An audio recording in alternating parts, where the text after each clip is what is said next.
Okay, so political philosophy. We need to decide, first of all, what is politics for? What is politics all about?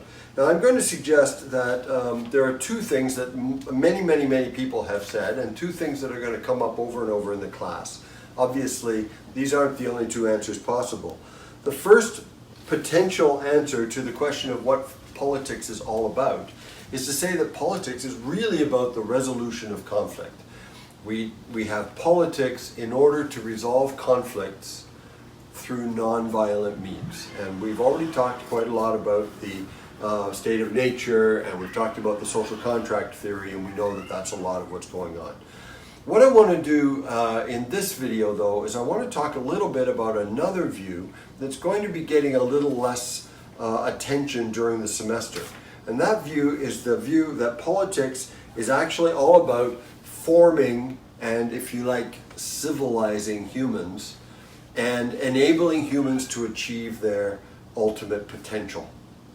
This is a view that dates all the way back to Aristotle. And I've got Aristotle's Politics here, which is a new translation that I ordered just recently that I really love, and I've been reviewing it. And it's something that it's really worth noticing, and it's a theory that it's 2,000 years old, but it's coming right up into the present day as well. Now, looking at this idea first, Aristotle thinks that political communities basically exist because humans naturally get together in the pursuit of the good.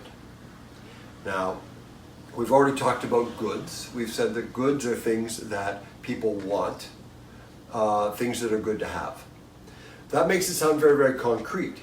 But for Aristotle, the good is more than just that. And we've also said in our earlier classes that the good, or that goods, can include things like position, it can include things like rights and power and that sort of thing. But it's even more than that, because Aristotle thinks that the good, the ultimate good in a human society, is the same as the ultimate good for a human individual, which is eudaimonia, this idea of having a life that's well lived from beginning to end. And Aristotle thinks that that kind of a life can only be achieved in the context of a political community, what he calls a polis. P-O-L-I-S. Now, if you think about that, and you think about what it means to live in a polis, live in a political community, and try to achieve eudaimonia, which we can also call happiness, and this idea that it can only be done together, what do we mean? Well, Aristotle is going to say that two things are true.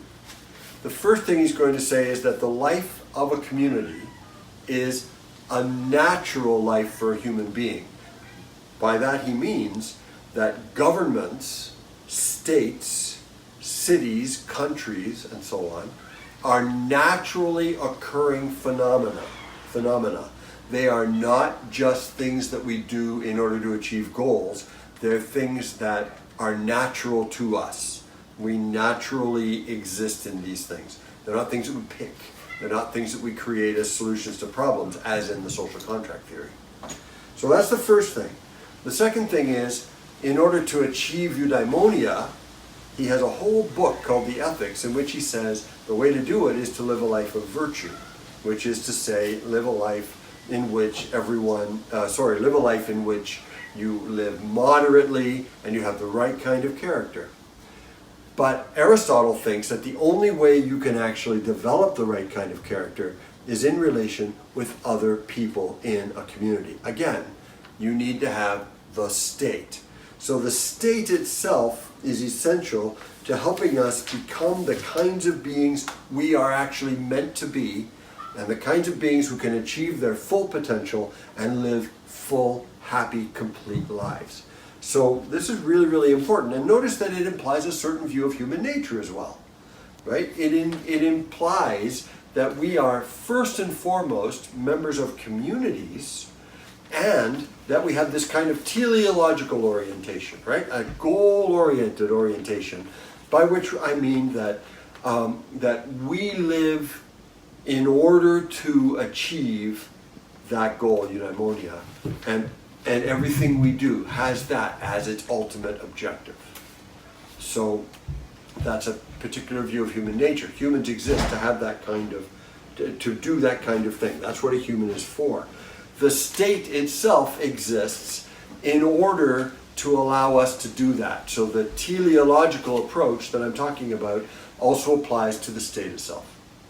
So we have a view of human nature where we are primarily members of communities, not primarily individuals.